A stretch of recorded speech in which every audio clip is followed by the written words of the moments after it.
Lá eu estou gravando esse segundo vídeo devido aos comentários mais ou menos comuns e frequentes assim, à medida do que se é visto, né? De um vídeo que eu gravei em resposta a um vídeo do Pirula chamado Inversão do ônus da prova. Eu gravei um vídeo demonstrando que mesmo que essa inversão do ônus da prova era possível provar que Deus não existe, né? Que é justamente entrando no jogo da argumentação proposta para Deus, mas diversos, assim, uma quantidade considerável de pessoas em comparação aos viewers nos comentários do vídeo disseram que a minha argumentação não era válida, no sentido de que eu estava tentando argumentar cientificamente a existência ou não de Deus. Bom, e como eu achei isso um pouco o cúmulo do absurdo, eu resolvi gravar um vídeo com a dupla função. Primeiro falar sobre esse negócio de análise científica e depois, enfim, tentar reapresentar o argumento sobre Deus. Primeiramente, eu acho que é importante dizer que existem basicamente três tipos de análises que podem ser feitas com os assuntos ou com os fenômenos. Existe, assim, ou pelo menos a grosso modo, o que nos importa é que existem, que eu vou citar aqui, três análises que nós podemos fazer de acordo com os fenômenos ou com os assuntos. Que uma é a análise científica, outra é a análise filosófica, outra é a análise religiosa dos assuntos ou dos fenômenos. Vamos tentar exemplificar. Existem, por exemplo, vou colocar em uma contraposição que eu acho que vai ficar bem clara. Existem os fenômenos, qualquer tipo de fenômeno. E a ciência, ela é a parte do conhecimento que se encarrega de dar uma explicação em geral, uma explicação de causa, ou pelo menos a intenção é sempre dar uma explicação de causa para os fenômenos. Os fenômenos, eu chamo de fenômeno tudo aquilo que é, enfim, acionado ou reacionado por um corpo, seja ele qual for. Por exemplo, você tem um arco-íris no céu.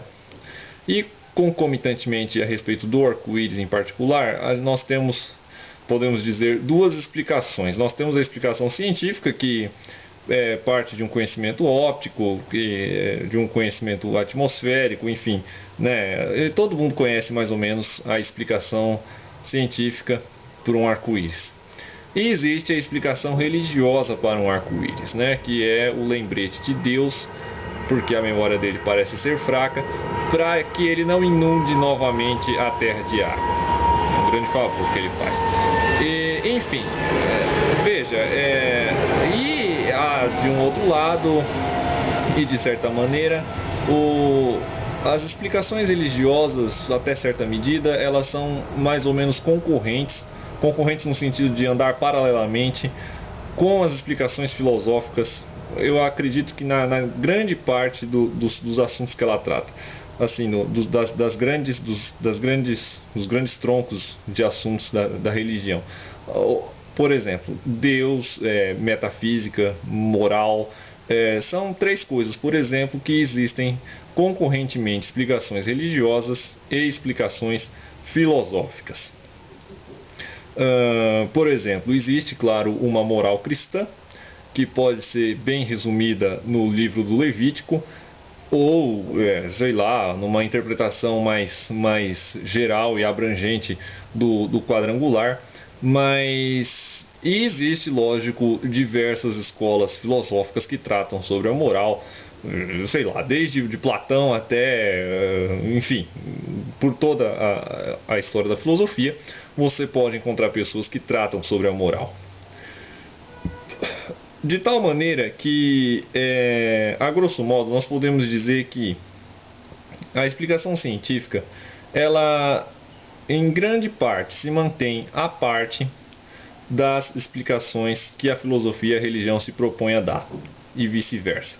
Você não vê um filósofo tratando filosoficamente, sei lá, sobre uma explicação para o arco-íris, por exemplo.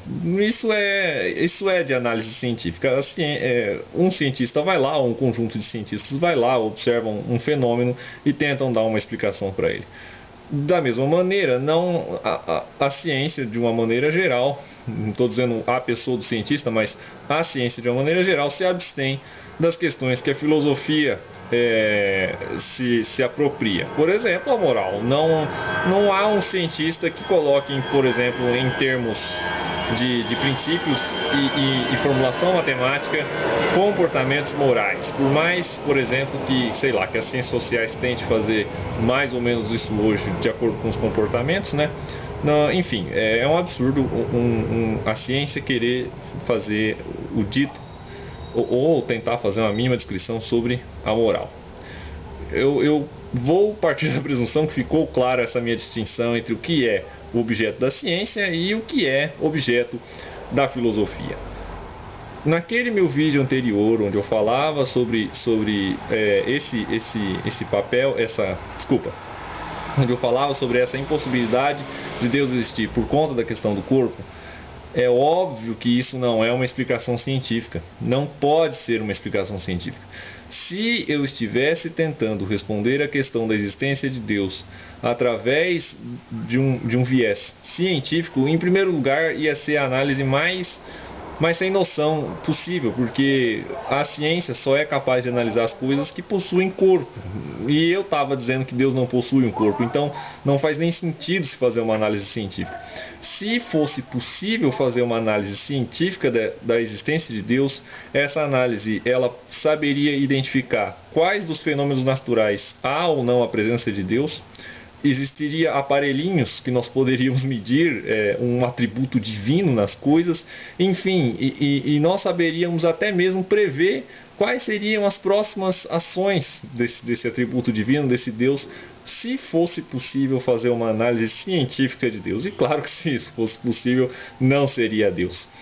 Enfim, então, aquela minha análise em último grau não é científica porque ela não pode ser científica. A explicação científica não é capaz de abordar o assunto Deus. Então, se eu estou dizendo que Deus não existe e a explicação não é científica, logo a explicação só pode ser filosófica. Não existe outra possibilidade dessa explicação.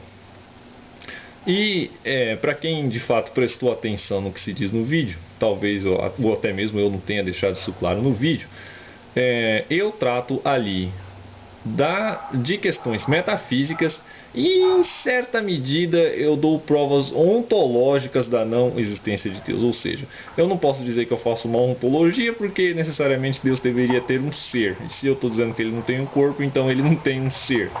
Mas o argumento em grande parte um argumento metafísico. Eu tomei propriedades de Deus que os cristãos compartilham, que eles concordam, que ninguém com o mínimo de estudo e bom senso vai negar, que é o argumento de que ele não tem um corpo, né? Isso não sou eu que estou dizendo, é a cristandade que diz. Deus não possui um corpo, porque se ele tivesse um corpo, ele poderia ser dividido em partes, e não é das propriedades de Deus ser dividido em partes. E também seria restrito a uma forma. Deus não pode ser restrito a uma forma. E também, se ele tivesse um corpo, ainda que esse corpo fosse maior que o universo, ele estaria localizado em um lugar. E Deus não está localizado em um lugar. Então, veja, nós temos aí 3 argumentos principais do porquê Deus não tem um corpo. Ora, eu acredito que isso ficou claro, acredito que nisso ninguém duvida. Então, se ele não tem um corpo, ele não tem participação na existência, porque toda participação na existência é provinda de um corpo. Me diz onde é que está a ciência nisso? Não está em lugar nenhum. O argumento é filosófico.